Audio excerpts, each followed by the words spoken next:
नमस्कार। ESPN 9 news आप देख रहे हैं। आपके साथ मैं हूं अक्षय अग्रवाल। दिल्ली कूच का नारा लेकर के किसान एक बार फिर से दिल्ली की तरफ बढ़े आ रहे हैं और एक बार फिर से राष्ट्रीय स्तर पर वो आंदोलन कहीं ना कहीं जन्म लेता दिख रहा है जिसने मोदी सरकार को करीब 2 साल पहले झुकने पर अपने फैसले को राष्ट्रीय स्तर पर लिए गए अपने एक बड़े फैसले को वापस लेने पर मजबूर कर दिया था। जी हां, संयुक्त किसान मोर्चा और किसान मजदूर मोर्चा ने एक बार फिर से दिल्ली चलो का नारा दिया है और लगभग अपनी सारी तैयारियां पूरी कर ली है। बता दें तमाम दर्शकों को कि किसान मोर्चा मजदूर किसान मोर्चा ने 13 फरवरी यानी कि कल का दिन अब तय कर दिया है दिल्ली के लिए और इसमें यहां पर समर्थन उनका करता संयुक्त किसान मोर्चा भी नजर आ रहा है। जिस तरीके से यहां पर किसान मजदूर मोर्चा ने 13 फरवरी की तारीख निर्धारित की है, इस दिन दिल्ली में यहां कूच करने जा रहे हैं किसान। अपनी प्रमुख मांगों को रखेंगे और जिन मांगों को लेकर के सरकार की तरफ से आश्वासन दिया गया था कि वे मांगे यहां पर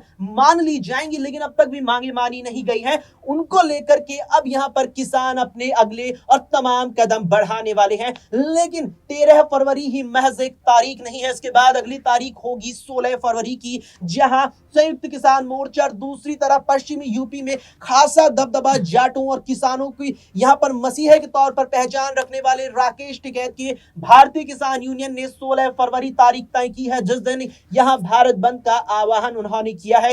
यानी कि कुल मिलाकर के एक बार फिर से किसान यहां उठ खड़े हुए हैं और एक बार फिर से यहां नरेंद्र मोदी सरकार की चिंताएं बढ़ने वाली है, क्योंकि जिस तरीके से यहां 9 सितंबर 2020 को यहां पर केंद्र सरकार के लाए 3 कृषि कानूनों के विरोध प्रदर्शन में किसान उतर के आए थे और 9 सितंबर 2020 वो तारीख थी जब जाकर के यहां राष्ट्रीय स्तर पर किसानों ने आंदोलन शुरू किया। उस वक्त उस आंदोलन को लेकर माना जा रहा था कि मोदी सरकार के सामने ये आंदोलन फीका पड़ जाएगा, क्योंकि जिस तरीके से उससे कुछ ही महीनों पहले देश में या कहीं खास तौर पर उत्तर भारत में नागरिकता संशोधन अधिनियम एनआरसी और यहां पर नागरिकता कानून जो तीनों तरीके से सरकार के द्वारा लाए गए थे उनको लेकर के जो विरोध प्रदर्शन हुआ वो भी कोविड के वक्त में थम गया था। उसके आधार पर माना जा रहा था कि किसानों का आंदोलन भी थम जाएगा, लेकिन किसान थमने वालों में से नहीं थे और फिर आखिरकार वो तारीख आई। लंबे संघर्ष के बाद तमाम ऐसी चीजें हुई जिसने वाकई में भारतीय जनता पार्टी की केंद्र सरकार को, यहां तक कि भारतीय जनता पार्टी की उत्तर प्रदेश सरकार को ये सोचने पर मजबूर कर दिया और आखिरकार ये फैसला केंद्र सरकार को लेना पड़ा 9 दिसंबर 2021 को कि तीनों कृषि कानून वापस लिए जाएंगे। लेकिन इस बीच तमाम ऐसी चीजें रही जो इस बात की ओर इशारा भी कर रही थी कि कहीं ना कहीं किसान पीछे हट जाएंगे।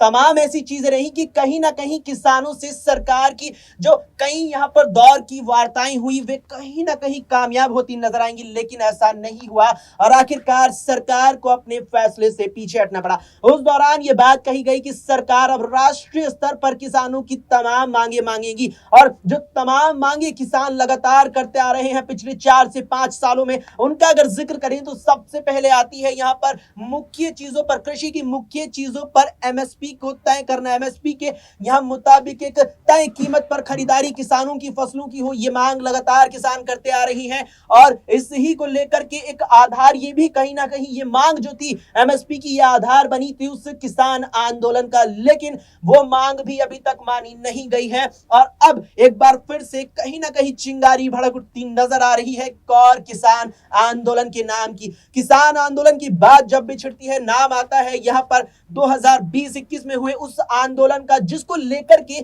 ये चीज कही गई कि जिस तरीके से 2022 में 5 राज्यों में विधानसभा चुनाव थे और मुख्य रूप से बीजेपी की नजर थी उत्तर प्रदेश में अपनी सत्ता को बचाने की। 430 विधानसभा सीटें वाले देश के सबसे बड़े राज्य में जिस तरीके से प्रचंड बहुमत पाते हुए 2017 में बीजेपी ने सरकार बनाई थी, अब 2022 में उस सरकार पर खतरा मंडरा रहा था और उसमें प्रमुख भूमिका किसान आंदोलन निभाता नजर आ रहा था। दरअसल जिस तरीके से यहां किसानों ने राष्ट्रीय स्तर पर आंदोलन शुरू किया, उस किसान आंदोलन में हरियाणा, पंजाब और साथ में देश के सबसे बड़े राज्य उत्तर प्रदेश के किसान भारी संख्या में मौजूद थे और यही एक वजह मानी गई। कहीं ना कहीं इस बात का डर बीजेपी को सताने लगा कि कहीं ये आंदोलन उत्तर प्रदेश में खास तौर पर उनकी सरकार गिराने में बड़ा योगदान अदा करते हैं। क्योंकि जो एंटी इनकम्बेंस उत्तर प्रदेश में उस वक्त चल रही थी, माना जा रहा था कि गठबंधन जो उत्तर प्रदेश में समाजवादी पार्टी और राष्ट्रीय लोकदल का हुआ, वो बीजेपी की सरकार को हटा देगा। और इसीलिए उत्तर प्रदेश विधानसभा चुनावों में मतदान से अहम 2 से 3 महीने पहले सरकार ने जिस तरीके से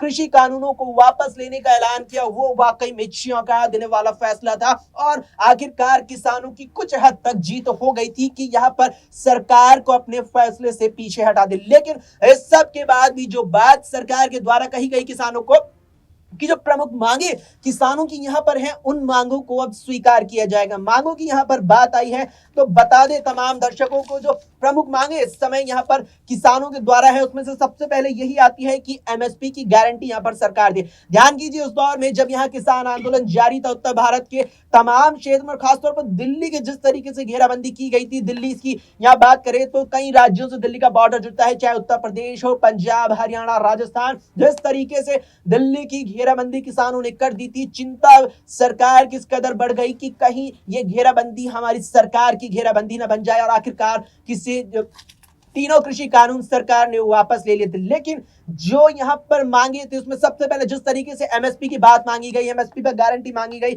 इसके अलावा एक और बड़ी मांग किसानों की ये रही कि देश भर में किसानों के खिलाफ जो यहां पर मुकदमे हैं, उन मुकदमों को वापस लिया जाए। और ये बात लगातार पंजाब और उत्तर प्रदेश में सबसे भारी संख्या में की गई। ऐसी ही तमाम मांगे थी जो आधार बनी थी इस आंदोलन का। और इन्हीं मांगों को लेकर सरकार के द्वारा उस वक्त आश्वासन दे दिया गया था कि जल्द आपकी मांगे मान ली जाएंगी। लेकिन अब उस किसान आंदोलन को खत्म हुए करीबन 2.25 साल का वक्त यहां पर हो चला है। ऐसे में अब एक बार किसान फिर यहां दिल्ली कूच की तैयारी कर रहे हैं। जिस तरीके से 13 फरवरी को यहां पर संयुक्त किसान मजदूर मोर्चा के द्वारा यहां दिल्ली कूच का ऐलान कर दिया गया है। दिल्ली यहां पर किसान आते नजर आने वाले। लेकिन इस सब के बीच सरकार ने कहीं ना कहीं पिछले कृषि कानूनों के बाद हुए विरोध प्रदर्शन को देखते हुए चाक चौबंद और भी ज्यादा पुख्ता कर दिए ऐसे नजर आ रहे हैं। दिल्ली की बात करें, राष्ट्रीय राजधानी की बात करें तो दिल्ली में 5000 दिल्ली पुलिस के जवानों को तैनात किया गया है सुरक्षा के लिहाज से, सुरक्षा को मद्देनजर रखते हुए। इस सब के तरह अगर यहां पर बात करें तो हरियाणा में एसएएफ और बीएसएफ की करीब 50 कंपनियां राज्य सरकार के द्वारा तैनात कर दी गई हैं। यहां पर तमाम तरीके से बॉर्डर सील कर दिए गए हैं। इसके अलावा कई और ऐसे विजुअल दृश्य सामने आए हैं जो वाकई में ये हैरान भी कर देने वाले। आप तमाम दर्शक इस समय या इस स्क्रीन पर देखेंगे, तमाम इस समय आप अपनी स्क्रीन पर देख सकते हैं कि जिस तरीके से बैरिकेटिंग यहां पर दिल्ली पुलिस के द्वारा की गई है, इसमें आप साफ तौर पर देख सकते हैं कि दिल्ली पुलिस की बैरिकेटिंग यहां पर मौजूद है। साथ ही साथ सड़कों पर यहां पर रोकथाम के लिए, किसानों के ट्रैक्टर को रोकथाम के लिए आप देखेंगे तो दिल्ली पुलिस की वैनों तक को यहां पर तैनात कर दिया गया। इस समय आप अपनी स्क्रीन पर देख सकते हैं दिल्ली पुलिस की दो वैनें एक दूसरे से सटा करके खड़ी कर दी गई है, जिससे यहां ट्रैक्टरों की आवाजाही ना हो सके। तो जिस तरीके से यहां 13 फरवरी को किसानों की रोकथाम के लिए दिल्ली पुलिस ने तमाम तरीके से तैयारियां की हैं, किस तरीके से यहां बॉर्डर्स को रोका गया है। यहां पर यमुना नदी पर बने एक पुल पर आप देख पाएंगे यहां पर कि क्या कुछ पुख्ता इंतजाम किए गए हैं, मानो यहां राष्ट्रीय राजधानी के एक प्रकार से किलाबंदी कर दी। जो कुछ दृश्य अब तक सामने आ रहे हैं, जरा देखिए अपनी स्क्रीन पर।